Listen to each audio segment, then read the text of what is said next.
নমস্কার, Senco golden diamonds presents শোনা কথা কথা শোনা। এবং আজকে যেই তারকার সাথে হবে আড্ডা, তার সাথে তো ক্ষয় জমিয়ে গল্প যখনই হয় দেখা, কিন্তু it's been such a long time তার সাথে দেখা হয়নি। আই এম সো এক্সাইটেড, কারণ তার অভিনয়, তার ক্যারিজমা, তার স্টাইল, তার ফ্যাশন, তার চোখের একটা চাহনি, একগাল হাসি, ওয়াহ ক্যা कहना।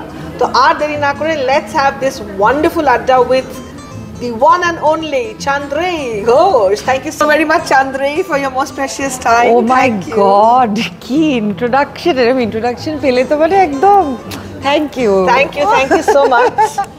রূপসা আমার খুবই বন্ধু, যদিও মানে ওর সঙ্গে অনেকদিন পর দেখা হচ্ছে, so it's great fun যে আমরা এখন বসে একটু আড্ডা মারবো, that is a great thing. And that too Chandrei ঘর বাড়িতে, কারণ আমি বলেছিলাম সেনকোর কোন স্টোরে আমরা আড্ডা মারতে পারি, she said আমি তো সুলেখাতে আসবো, যাত্রা স্টোরটা আমার ঘর বাড়ি।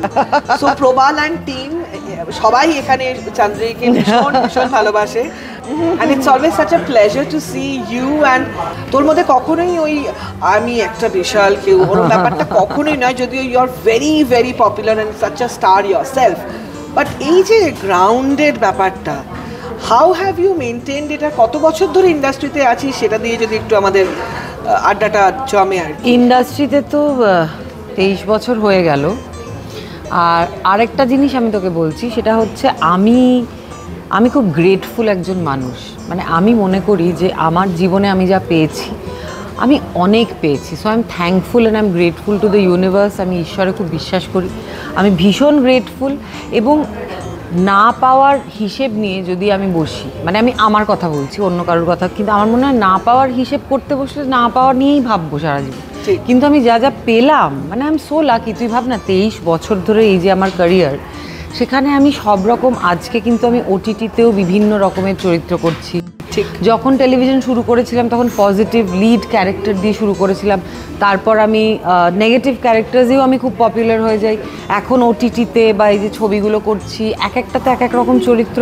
So I am so lucky যে আমি এত অন্য রকমের কাজ করতে পারছি এবং দর্শকও আমাকে সেভাবে অ্যাকসেপ্ট করছে। এর থেকে বড় পাওয়া আর কি হতে পারে? সে তো অবশ্যই। বাট তুই এত গ্রাউন্ডেড থাকিস কি করে? মানে আজকাল তো একটা মানে একটু কেউই খুব বড় না, আমি মনে করি শোন, আমরা কেউ মানুষের জীবনই ইন্ডিসপেন্সিবল আমার নয়, মানে আমাদের বাবা মা পৃথিবীতে কেউ ইন্ডিসপেন্সিবল না। তো আমি যে কাজটা করছি সেটা আজকে আমি ভালো কাজ করছি, আমাকে লোকের ভালো লাগছে, সেটা কোনো গ্যারেন্টি নেই যে কালকেও। তো আমাকে তো মনে রাখতে হবে যে আমার মাটির উপরে আমার পাটা যেন থাকে, সেটা খুব ইম্পর্টেন্ট বলে আমি মনে করি। অবশ্যই।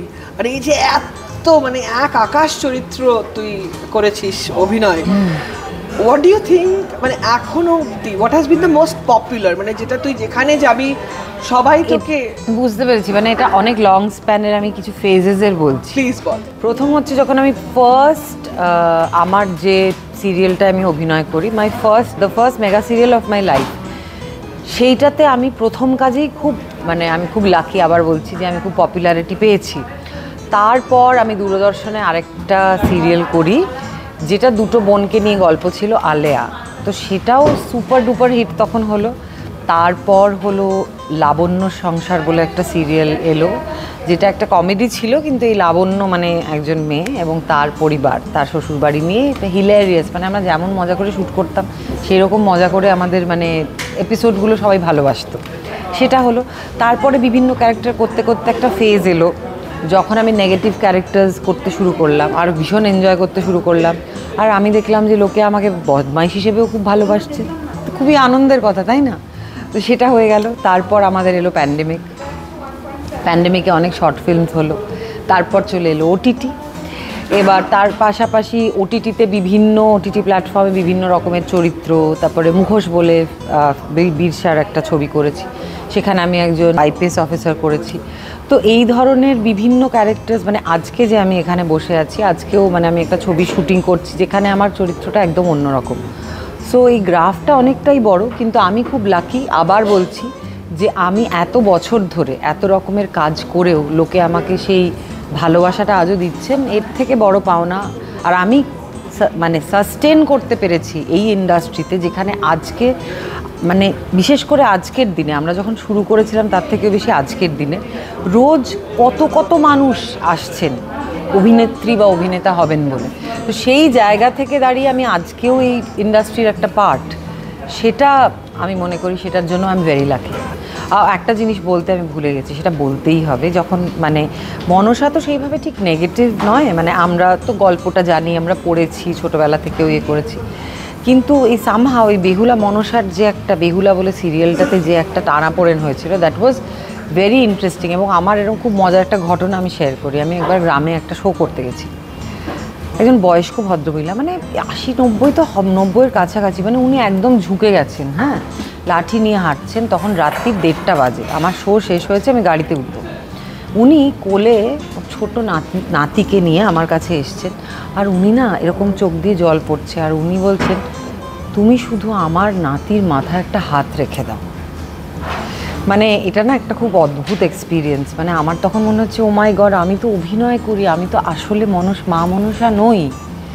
কিন্তু আমি যদি সেই সময় দাঁড়িয়ে, ওটা পরিস্থিতি নয় যে আমি ওকে বলবো যে আমি আসলে মনসা নই, মানে উনি এত সারা রাত্রির ধরে জেগে ঠান্ডার মধ্যে বসে আছেন, তো আমি সেটা করলাম।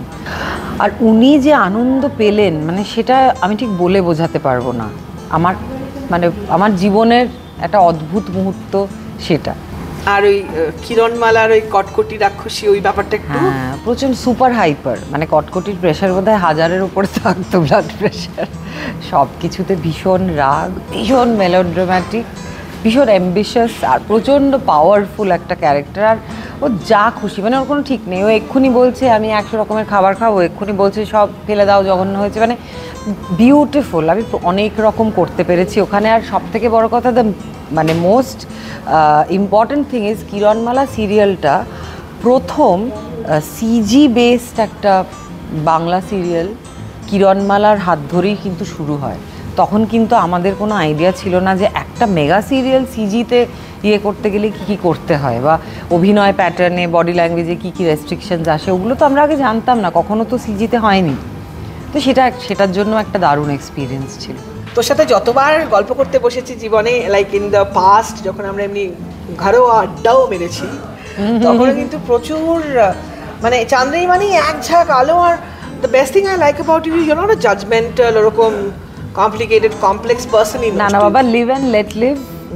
তুমি তোমার জীবন যাপন করো তোমার মতো করে, আমি আমার জীবন যাপন করি, মানে লিভ আর রেসপেক্টফুল, সবাইকে রেসপেক্ট দাও, নিজের দায়িত্ব নাও, ব্যাস, সুন্দর জীবন। Now coming to your family, your mother is like, আমি ঠিক জানি না আমি কিভাবে ওনাকে এক্সপ্রেস করবো ওনার ব্যাপারে, কারণ উনি যেভাবে নিজেকে রেখেছেন এবং যেভাবে সবাইকে নিয়ে চলেছেন, ওনার ডান্স বলো, ওনার সাজ বলো, ওনার পার্সোনালিটি, ওনার charisma, she is so hot. She is. Yeah, with such a hot daughter, and hotter mother না daughter বলা impossible. আমি তো আজকাল মাকে বলি যে মাই ডটার, ওটা বলি, কিন্তু সত্যি মানে মা ইজ লাইক অসম্ভব ইন্সপিরেশন সারাটা জীবন। মানে এটা তো হতে পারে না যে আমরা কখনো অ্যাজ এ ফ্যামিলি খারাপ সময় দেখিনি, সম্ভব নয়। দেয়ার আর ups and downs in life, সবার জীবনেই আসে। তো সব থেকে আমার যেটা মনে পড়ে হচ্ছে, মা আমাদের ফ্যামিলির ডার্কেস্ট সময়েও আমাদের যেভাবে মা সবসময় পজিটিভিটি দিয়েছেন, সেটা আমি জীবনে খুব কম মানুষের থেকে পেয়েছি। Now coming back to things that you have learned from your mother, and আমাদের অনুষ্ঠানের নাম শোনা কথা, কথা শোনা। It's all about words that will remain, okay?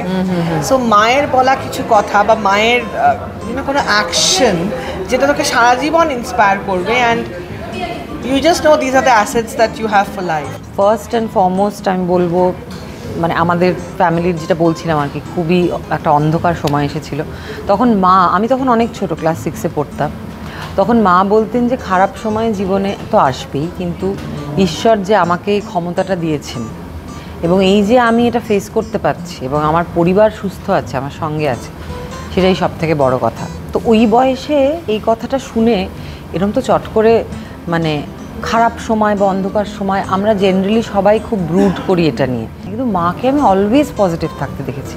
And secondly I am thankful, শুধু মা না, বাবার কাছেও আই এম গ্রেটফুল, বিকজ আমি যেভাবে আমার প্রফেশনাল লাইফটা, যে পথে আমি চলবো আমি ঠিক করেছিলাম, সেই পথেই তারা আমাকে চলার অনুমতি দিয়েছেন এবং কোনো কিছু আমার উপর চাপিয়ে দেননি বা মনে করেননি যে তুমি এখন অনেক ছোট, তুমি জীবন দেখোনি, তোমার অভিজ্ঞতা নেই, তো তুমি জানো না তোমার জন্য এটা ভালো হবে কি না।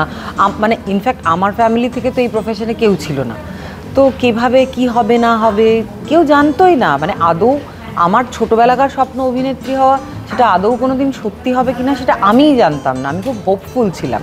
মা যেহেতু ডান্সার, এটা আমার বন্ধুরাও, আমার দিদির বন্ধুরাও মাকে এটা নিয়ে খুব খ্যাপায় যে মা খুব হাত পা নেড়ে নাচের মতো করেই কথা বলেন, ঠিক আছে। আর মাকে যদি তুমি একটা হঠাৎ কোনো নিউজ দিলে বা মা ভীষণ অবাক হয়ে গেল, মা এরকম করে যা সত্যি, এটা সবাই মা জানে। আর মায়ের ফোনে কথা বলাটা আমি এখানে দেখাতে পারছি না। মা যখন ফোনে কথা বলেন একটা পা অনেকটা দূরে উনি রেখে দেন, একটা পোজের মতো। এবং এই পায়ে যে কতবার আমি আর আমার দিদি এবং আমার বাড়িতে যারা থাকেন তারা হোঁচট খেয়েছেন, সে তার হিসেব আমার কাছে নেই। এবং মা জানে যে এটা নিয়ে মায়ের পেছনে লাগা হয়, কিন্তু মা খুব খুশি ওই ব্যাপারে যে হ্যাঁ আমি তো নাচ করি, আমি তো একটু এরকম করে কথা বলবই আর কি। ও মাই গড, এটা শুনে তো আমারও এরকম হাতটা উঠে গেল। এরকম কি সুইট। হ্যাঁ, আর দেয়ার সাম ট্রেটস এরকম মায়ের মতো ইনস্ট্যান্ট রিয়াকশন যেটা তুই একদম জানিস যে মানে জেনেটিক্যালি তুইও পেয়েছিস? এখানে একটা ব্যাপার আছে, আমার মিল মানে হাবভাবে পশ্চারে বাবার সঙ্গে অনেক বেশি। আচ্ছা। আমার দিদি, মানে আমার নিজের দিদি আছে আমার থেকে 7 বছর বড়, দিদির সঙ্গে মায়ের অনেক মিল। আমার দিদি আমার মায়ের মতোই খুব ছটফটে, she is also very good dancer, আর ভীষণ কথা বলতে ভালোবাসে। মানে আমার মা আর আমার দিদি যদি কথা বলতে শুরু করে মাঝখানে আমি মানে অনেক সময় এরকম হয় যে কানে একটু তুলে দিলে ভালো হতো, ওরা নন স্টপ কথা বলে যেতে পারে। তো দিদির নাম কি? ঐন্দ্রিলা। আচ্ছা, মানে তোর আর দিদির এই যে 7 বছরের ডিফারেন্স, মা হাউ ওয়াজ শি? মানে strict mother, friendly mother, how was it? Parenting কেমন ছিল তোর বাড়িতে মা বাবা? ছোটোবেলায় আমি না খুব, মানে আমার দিদিরটা আগে বলি, আমার দিদি ছিল প্রচণ্ড বাচ্চারা যেরকম দুষ্টু ছটফটে হলে মানে এক জায়গায় সাবানটাকে গলিয়ে গলিয়ে 2 মিনিটের মধ্যে বেসিন ভরে দিচ্ছে, মানে জিনিস ছিঁড়ে দিচ্ছে, শাড়ি কেটে দিচ্ছে, এরকম। ওকে। আর আমি হচ্ছি মুখে কোনো কথা না, হাবভাবটা হচ্ছে আমার বয়স 70, কিন্তু আমি ভীষণ শয়তান। যেমন? মানে আমার যদি রাগ হয় তাহলে আমি চুপচাপ একটা জিনিস নষ্ট করে দেবো, কাউকে কিছু বলবো না, কিছু বুঝতেও দেবো না, এদিকে মুখে কোনো কথা নেই, ঠিক আছে। তো এরকম আর কি একটা ঘটনা, আমি জানি না এটা বলার, না না এটা আমি বলতে পারবো না। একটু আচ্ছা অন্য কিছু একটা বল যেটা বলতে পারবি। সেটা হচ্ছে আমি না খুব রিভেঞ্জফুল ছিলাম ছোটবেলায়। ওকে। আমার এক চেনা, হ্যাঁ আমি কোনো স্পেসিফিকেশনে যেতে পারবো না, আমার তখন 6 বছর বয়স ছিল। আমি না খুব লক্ষ্মী এমনি বাচ্চা ছিলাম, আমি বসতে বললে চুপ করে বসে থাকতাম। আমি চুপ করে বসে আছি, তাও তাদের বাড়িতে যাওয়ার পর আমাকে বলেছিল কি, এই পুতুলটাতে একদম হাত দেবে না, কিন্তু একটা ছোট্ট পুতুল। আমি কিন্তু হাত দিইনি, আমি বসেছিলাম। উনি একটু গেছেন ওদিকে, পুতুলটা নিয়ে আমি বারান্দার বাইরে ফেলে দিয়েছি। আই থট তুই খেয়ে নিয়েছিস। খাবার জিনিস হলে খেয়েই নিতাম, তুই জানিস আমি খেতে গল্প ভালোবাসি। Okay sure. তারপর আর বল কি দেখছি কত কত খেয়েছিস তুই। আরে আমি ভীষণ খেতে ভালোবাসি। না পুতুলের গল্পটা শুনে খাবারে ঢুকবো তো, তারপরে লোকটা এসে কি করলো, মানে হোয়াট ওয়াজ হিজ রিঅ্যাকশন? বুঝতেই তো পারিনি, অনেক পরে হয়তো বুঝেছে যখন ওদের বাড়ি থেকে আমি বেরিয়ে, তো জানিই না আজ অব্দি যে কে এই রহস্যটা সমাধান এখনো করতে পারেনি। মানে তুই বেসিক্যালি কি খারাপ, মানে আনপ্রেডিক্টেবল ছিল ব্যাপারটা, তাই তো? আর একটু খাবার দাবারের কথা হলো, নাকি ভীষণ খায়, ভীষণ খেতে ভালোবাসে, একটু খাবার যায়। রূপসা দেখেছে, ও আমাকে খেতে দেখেছে। Go to your brains. আরে শোন, ব্যাপারটা হচ্ছে একটু ব্যালেন্স করতে হয়। একদিন আমি এত খেয়ে নিই, তারপর 2 দিন কম খাই। কিন্তু খাওয়া দাওয়াতে আমি বন্ধ করতে পারবো না, আমি মরেই যাবো। মানে বিরিয়ানি রাত্রি 3টের সময় যদি আমাকে কেউ ঠান্ডা বিরিয়ানিও এনে দেয় ফ্রিজ থেকে বার করে, আমি খেয়ে নেবো। আর মিষ্টি আমার মতো কেউ একটা মিষ্টি খায় না না, প্লেট ফুল অফ সুইটস। কেমন মানে সুইটস গুলো কেমন? সন্দেশ, ভাজা মিষ্টি? ভাজা মিষ্টি, রসের মিষ্টি, রসমালাই, কাজু বরফি, ও বাদাম বরফি, ঘিয়ের লাড্ডু, ও দারুণ। তো এই যে পুজো, এই দিওয়ালি, এই সময়টাতে যে মিষ্টি ফিষ্টিগুলো চোখের সামনে ঘুরতে থাকে, চান্দ্রানী ঘোষ কি অ্যাকচুয়ালি খায়?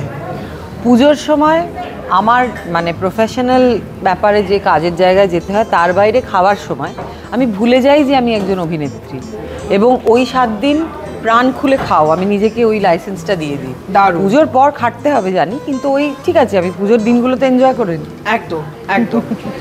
আর এই যে দিদির সাথে তো 7 বছরের ডিফারেন্স, দিদির সাথে সিবলিং রিলেশনশিপ এবং সিবলিং রিলেশনশিপ ম্যানেজমেন্ট নিয়ে তুই যদি আমাদেরকে একটু বলিস, ইয়োর পয়েন্ট অফ ভিউ। আমার দিদি আর আমার সম্পর্কটা খুবই মজার, খুবই সুন্দর। আমি যখন মানে যেহেতু আমাদের 7 বছরের ডিফারেন্স, লোকে ভাবে যে আমার দিদি মানে অলমোস্ট একটা মায়ের মতো গম্ভীর ব্যাপার। দিদি না, আমি ওর দিদি, ও আমার বোন। ইনফ্যাক্ট আমি বলি যে এখন আমার 2 কন্যা, মা আর আমার দিদি। আর আমার দিদি তো is like a teenage daughter of mind, সেইভাবেই আমি ওকে দেখি। মানে ওর প্রতি আমার একদম ভীষণ একটা মাদারলি ফিলিং আছে আর কি। কিন্তু আমার দিদির থেকে আমি জীবনে অনেক কিছু শিখেছি। ইনফ্যাক্ট যে আমার দিদি কিন্তু আমাকে ইন্সপায়ার করেছিল জীবনে প্রথম যখন আমি মডেলিং শুরু করি, যে তোর এত ভালো হাইট, লজ্জা করছে, আমি পারবো না কেন ভাবছিস।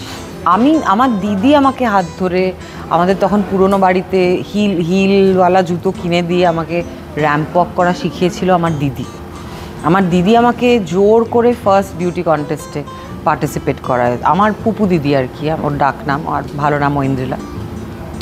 তো she is also very talented, মানে ও তো একজন দারুণ কোরিওগ্রাফার, দারুণ ডান্সার, অ্যান্ড ওর কমিউনিকেশন স্কিলসও খুব ভালো। মানে ও যদি কথা বলতে শুরু করে সত্যি মানে আমিও হাঁ করে শুনি, এরকম আর কি। বাট হ্যাঁ, আই লাভ হার আ লট। মানে অ্যান্ড ছোটোবেলায় এরকম হতো যে ওর বেল বাজানো শুনে আমি বুঝে যেতাম যে আমার দিদির মন খারাপ, মন ভালো। আর আরেকটা, ও কিন্তু ভীষণ বদমাইশি করতো আমার সঙ্গে, সেটাও বলতে হবে, শুধু ভালোটা বললে তো হবে না। ও ধরো ডেটে বেরোচ্ছে, ইন হার কলেজ ডেজ বা হোয়াট এভার, এবার আমাকে বলে যেত, যদি পিয়া, আমার ডাকনাম পিয়া, পিয়া যদি তুমি কিছু বলেছো না মাকে, এবার আমাকে পুপু দিদি বলে দিয়েছে মানে আমি পুরো একদম, এবার মা দেরি হয়ে যাচ্ছে, মেয়ে বাড়ি, গরমে বাড়ি ফিরছে না, তুমি বলো কোথায় গেছে, কার সঙ্গে গেছে। আমার কোনো উত্তর নেই। আর বাড়িতে কি অশান্তি, আমি বকা খেয়েছি, মারও খেয়েছি আমার দিদির জন্য। ওর কোনো অনুতাপ নেই, ও আবার পরের দিন ডেটে বেরিয়ে যেত, এরকম আর কি। But I know that we have each others backs, that is most important. আর এখন তো আমরা বুড়ো হয়ে গেছি, কিন্তু এখনও আমরা যে সেম ইনোসেন্ট একটা বন্ড শেয়ার করতে পারি।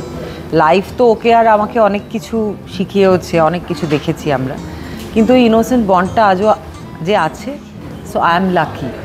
এবং ইউজুয়ালি মানে আই এম নোবডি টু জাজ এনিবডি এলসেস রিলেশনশিপ, বাট আমি জাস্ট বলছি যে অনেক সময় না, মানে বিশেষ করে একজন ভাই বোনের বিয়ে হয়ে গেলে, তারা আলাদা কোথাও চলে গেলে বা কিছু হলে, ওদের ওই ক্লোজনেসটা বা ডিপেন্ডেন্সটা হয়তো কোথাও কমে যায়। কিন্তু সেটা আমাদের প্রত্যেকের, আমার মনে হয় মানুষ হিসেবে না, সেটার উপর ওয়ার্ক করা উচিত। কারণ ভাই বোনের সম্পর্কের উপরে কিন্তু বাবা মার সম্পর্ক ভালো থাকাটাও অনেকটা নির্ভর করে, এটা আমার ব্যক্তিগতভাবে মনে হয়। এই আর কি। Wonderful.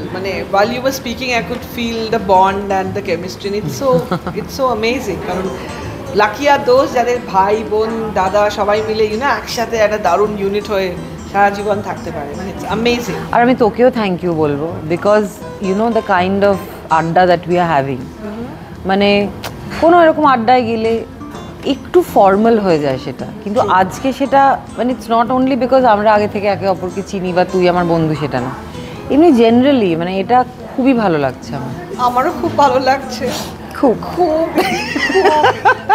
এবার একটু বল, 23 ইয়ার্স, মানে ভাবা যাচ্ছে না। যদিও মাঝখানে ইউ সেড এখন নাকি আমরা বুড়ি হয়ে গেছি, বাট এটা আমি মানতে পারছি না। কিন্তু ধর আমাদের একটু বয়সটা এগিয়েছে, বাট অনেকে আছে যারা এখন ওই স্কুলে ক্লাস 6, 7, 8 বাচ্চা মেয়েরা, যারা পড়াশোনা করবে কি করবে না করতে করতে ইন্ডাস্ট্রিতে চলে আসার একটা দারুণ প্রলোভন। অনেকেই হয়তো তোকে ইনবক্স করে বা জানতে চায় অভিনয় কি করবো, হোয়াট এভার। সো এই যে দ্য ইয়াং অডিয়েন্স ইন্ডাস্ট্রিতে এসে স্টার হয়ে যাবে, বড় বড় হোর্ডিং, বড় বড় campaigns, what would be your tips or message to them, যারা এরকম স্কুলে পড়তে পড়তে একটা বড় স্বপ্ন দেখছে এবং হয়তো they need some advice from somebody like you? খুবই ভাইটাল একটা মানে কথা তুলেছিস, and I'm so glad that you did. কারণ সত্যি মানে আজকের দিনে যতটা ইজি মনে হয় এক অভিনেতা বা অভিনেত্রী হিসেবে নিজেকে এস্টাবলিশ করা এবং সেই জায়গাটাকে ধরে রাখা, ও তো কোনো ব্যাপার না, আমি তো যাবো গিয়ে দেখে ক্যামেরার সামনে, ইটস নট সো ইজি। পৃথিবীতে কোনো কাজই সহজ হয় না, এটাও হয় না। আমি এটাকে আলাদা করে কিছু বলছি না, প্রত্যেকটা কাজের কিছু নিজস্ব ডিমান্ডস আছে, এখানেও আছে কিছু ডিসিপ্লিনের কথা বলতে তুই যেটা জিজ্ঞেস করলি সেটা ফিরে আসি, সেটা হচ্ছে যে আমাদের না বড় হওয়ার যে একটা বয়স থাকে, মানে বড় হওয়ার তো কোনো শেষ নেই, আমিও এখনও বড় হচ্ছি, বুড়ো হচ্ছি রাদার, কিন্তু এই যে আমরা যখন স্কুলে পড়ি বা যখন কলেজে যাই, এই ট্রানজিশনটা জীবনের, এখানে আমরা অনেক কিছু শিখতে শিখতে ইনিশিয়াল জীবনটা আমাদের এইখানেই কিন্তু কাঠামোটা তৈরি হয়। এবং এই সময় এই বয়সের সঙ্গে কিছু কিছু জিনিস করা খুব জরুরি।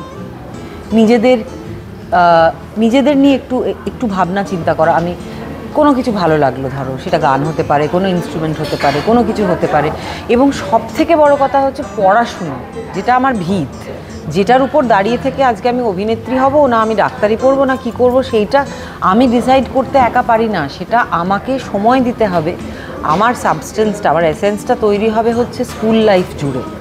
হ্যাঁ, আমার অভিনয় করার শখ, আমি একটা ভালো সুযোগ পেলাম, আমি কয়েকদিন করলামও, কিন্তু টানা যদি করো তাহলে কিন্তু তোমাকে দুটো জায়গায় কমিটমেন্ট রাখতে হবে, সেটা খুব কঠিন, অসম্ভব বলবো না, কিন্তু কমিটমেন্টটা শুধু তখন ফ্লোরের প্রতি হবে আর পড়াশুনোর প্রতি হবে না, এটা কিন্তু করা যাবে না, কারণ ভবিষ্যৎ কিন্তু তাহলে অন্ধকার হতেই পারে।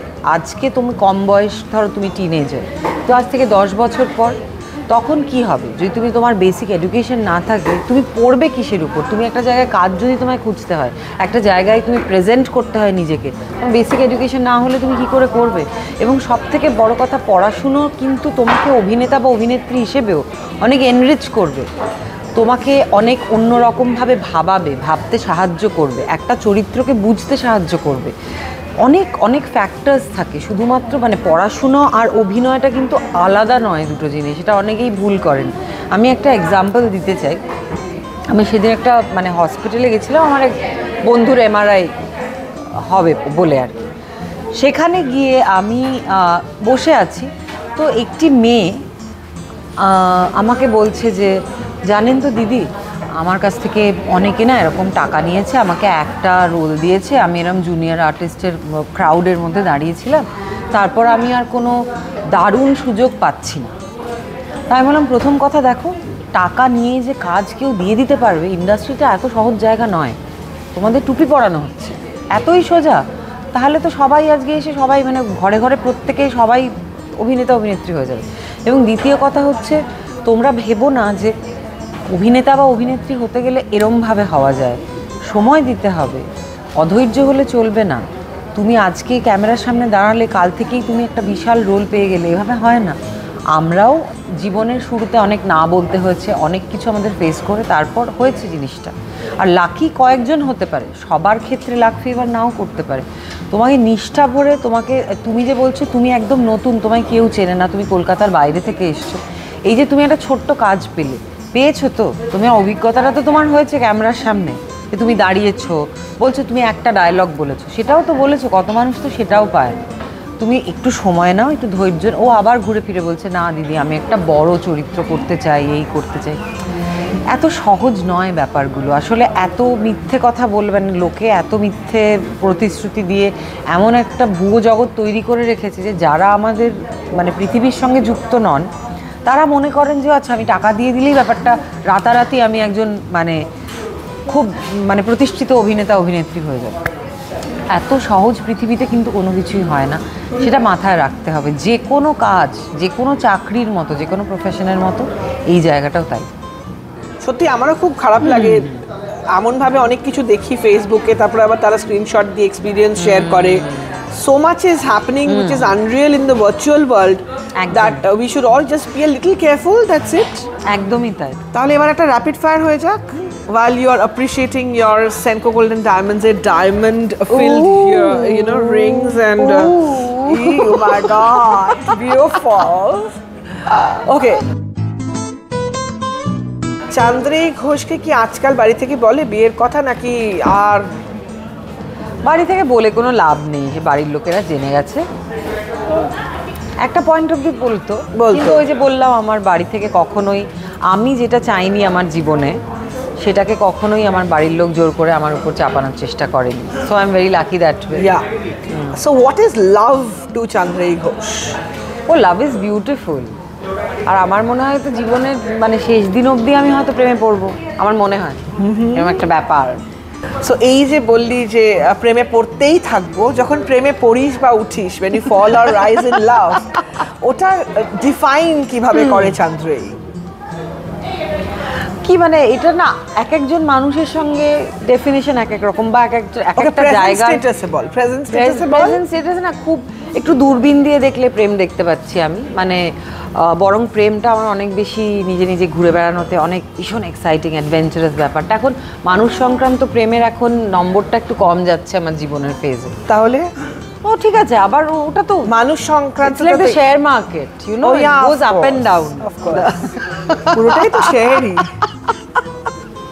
আর এই যে চুলটা চান্দ্রায়ী, আমি এটা না করে পারছি না, এরকম করে দিই একটু, এরকম যে একটা স্ট্রেট চুল ছিল, হ্যাঁ, সেটাকে কেটে কেটে এখন নানা রকম স্টাইলিং হয়েছে। সো কখনো কি চান্দ্রায়ী একদম have you gone short on your looks? No, মানে এখন নেভার সে নেভার, আমি বলি এখন অবধি সেই ইচ্ছেটা হয়নি।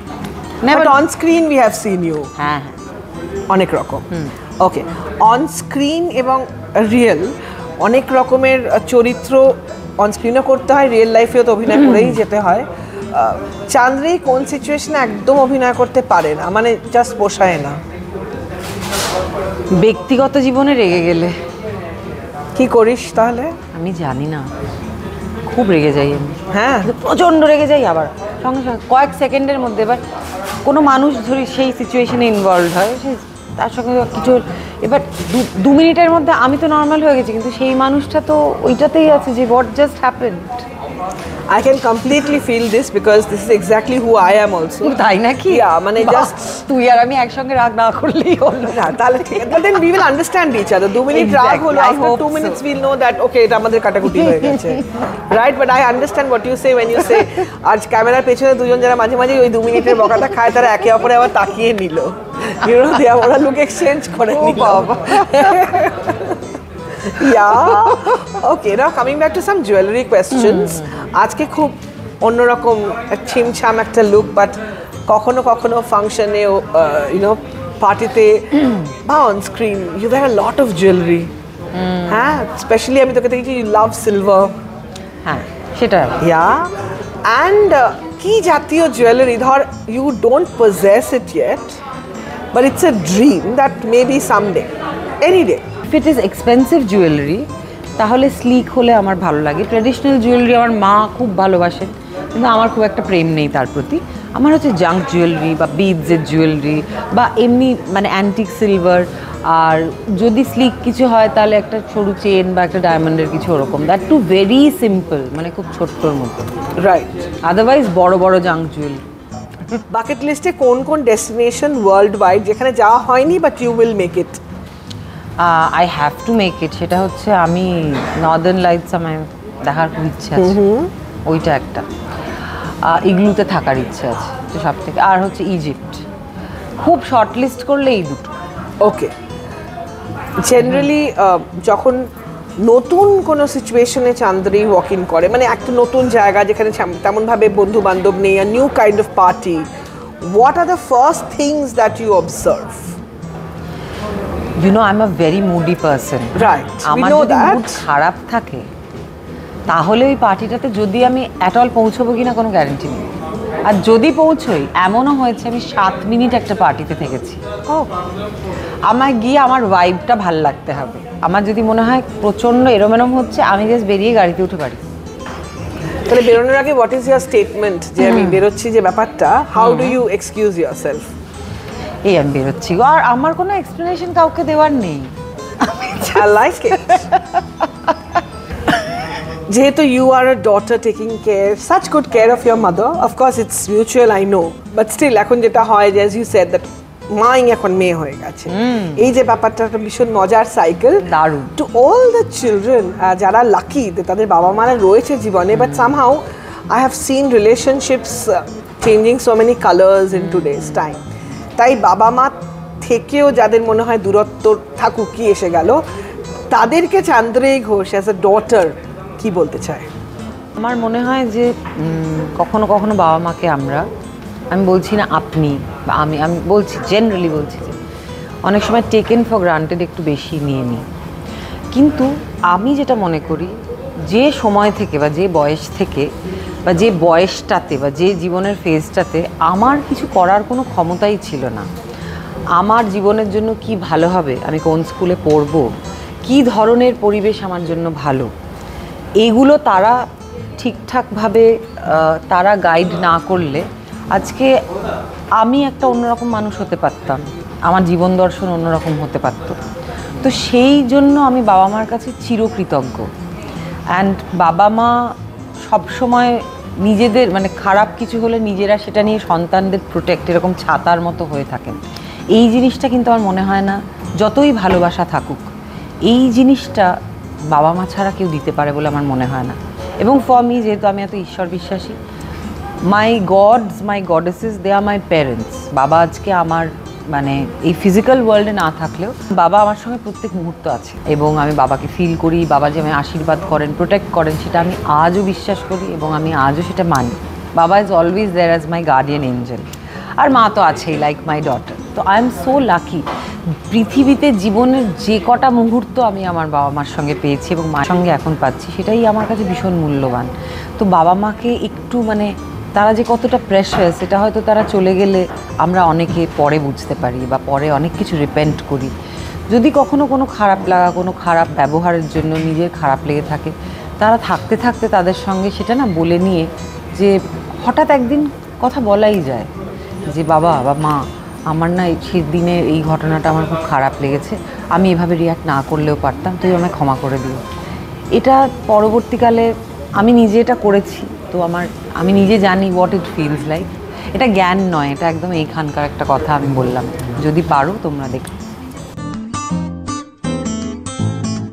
Towards the end of the adda, I had said that ছোট্ট আড্ডা দেওয়ার জন্য please Ashish, and it's become a little long, but I'm so glad. Nonetheless, এই যে the content within you, apart from your family and your surroundings and your lessons of life, have there been any particular book or books or films that has helped you in your journey towards making this personality so bright? একটা ছবিতে অভিনয় করতে গিয়ে আমি জীবনটাকে অনেকটাই অন্যরকমভাবে দেখা শিখেছি। দ্যাট ওয়াজ এভারেস্ট বলে আমি যে ছবিটা করতে গেছিলাম, ওখানে -23 ডিগ্রিজে আমাদের 14 ঘন্টা শ্যুট করতে হয়েছে। তখন আমি অনেক উঁচু, মানে একটা শট দেওয়ার জন্য 45 মিনিটস ট্রেক করে যখন উপরে বসেছি, অক্সিজেনের অভাব, নিঃশ্বাস নিতে পারছি না। আমি দেখছি দূরে পিঁপড়ের মতো পুরো ইউনিটটা রয়েছে। তখন আমি ওখানে বসে ভাবছি, এই যে আমি এটা এক্সপিরিয়েন্স করছি, এটা কটা মানুষ করতে পারে এবং আমি কি নিয়ে কমপ্লেন করি। এখানে মানুষরা যারা থাকে, মানে বাড়ির মাথা অবধি বরফে ডুবে গেছে, কিন্তু প্রায় জল বলে কিছু নেই। এইটুকু জল দিয়ে সারাদিন রান্নাঘরেই খাচ্ছে, রান্না করছে, সেলাই করছে, পড়াশোনা করছে, ঘুমোচ্ছে।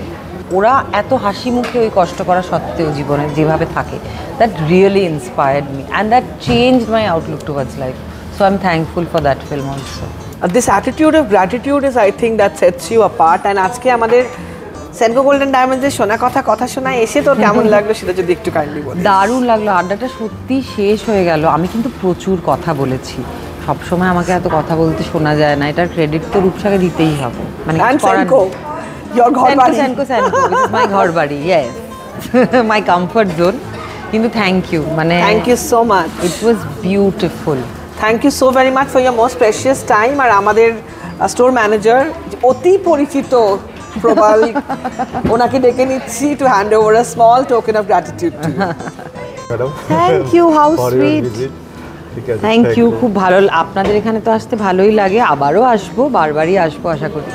আমরাও আপনার জন্য অপেক্ষা করে বসে থাকবো। Thank you very much. একদম, আর সব অফার্স গুলো কিন্তু ওয়েট করছে, স্পেশাল অফার, স্পেশাল ডিসকাউন্ট। হ্যাঁ, আজকে এসছি যখন 10টা অফার একসাথে আমায় দিতে হবে, তাই তো? উনি পালিয়ে যাচ্ছেন। Thank you, thank you so very much for your time.